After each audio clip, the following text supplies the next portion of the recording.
niya. Okay, so after that, eto na ang finished product natin. Yan na po ang palalabasin niya. Alright. So, syempre, hindi natin palalagpasin ang pagkakataon. So, yaman din lang na kumakain na kayo sa studio, kailangan sabayan ko kayo. Ayan.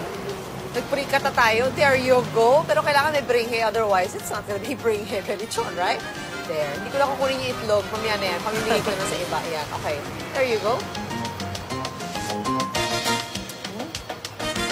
Malasa siya. Yes, madam. Super malasa siya mula sa kanin hanggang sa, of course, sa lechon. Correct. So, isang order pa lang, may rice ka na, may ulam ka na, buo na. Yeah. Diba? Apa. Hindi mo na kailangan umorder ng iba except for drinks kasi kailangan mong panulak.